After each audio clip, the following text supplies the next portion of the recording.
Congratulations, you guys. This is John from Lakeshore V Center. I'm going to be walking around showing you some of the basics of your new Cyclone fifth wheel. So as we walk you around, if you do have additional questions, please don't hesitate to give me a call back. You can reach me on my personal cell phone number at 231-740-6225. So one of the first things you want to do is this is your battery disconnect switch. You want to make sure that's turned on to the green position. If it's off, you're going to lose power to the coach. That will indicate that she's turned on there for you. So you've got your battery system working, and that's your deep cycle battery that we put in the camper. Generator is located down below this door. That's actually started from the inside of the camper. When you want to activate your jacks on the front side of this to power this up, all you do is push these two arrows. Notice the green light comes on. You can hit auto level, adjuster up and down, auto adjust for your hitch height. We've got a split tank system, a propane tank on either side. Righty-tighty closes off the tanks, lefty-loosey opens the tanks. This is your docking station over here. We give you the 50 amp electrical adapter that converts down to 30 amp. There's your 50 amp power cord that comes with it and your sewer hose.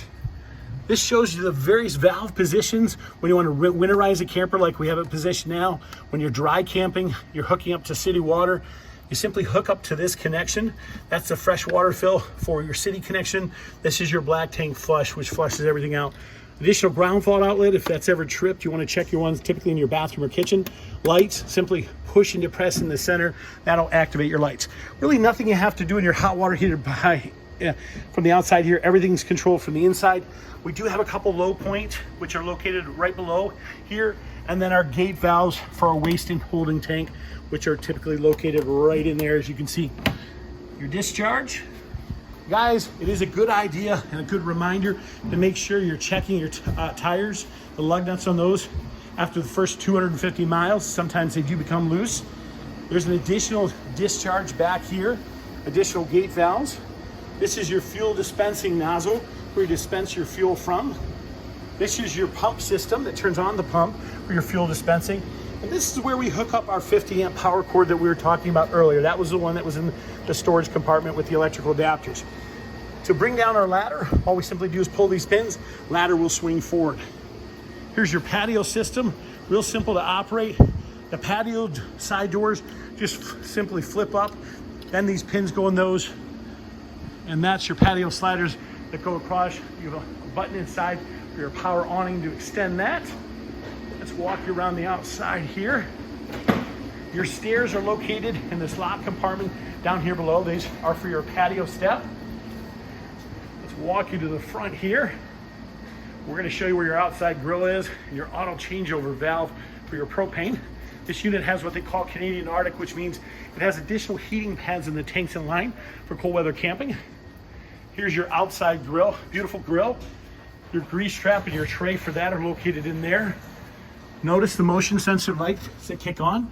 When we go to slide it out to begin with, when we first get to our campsite, we want to use this slide out button, and that's the slide out, this main slide out here on the side, so that we can get into the camper.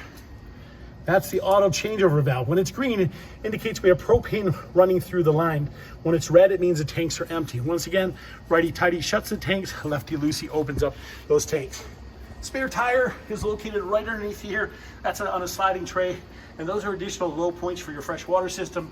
When the valves are in line with the line, that means they're draining. When they're crossways, that means they're shut off. We're gonna walk inside the camper now, show you how to operate some of the various components that are in here. Light switches on the wall, your power awning switch for the outside. When you want to turn on your air conditioning or furnace, simply go to the thermostat, press this mode button a couple times. Fan, snowflake indicates our air conditioning. Up and down arrow keys control our temperature. You notice that's going to kick on in a second here. You can hear that right now kicking on. We're going to go ahead and shut that off right now so we can continue walking around the unit. You notice your furnace right there, and then we're just scroll through it, it'll shut it off. Okay, you guys, this is our docking center. This is our solar charger. It lets us know our battery is being charged. This right here is our in-command system. This shows the operation of the bedroom side. To scroll back to all the devices, all you have to simply do is push that back. You'll notice things like your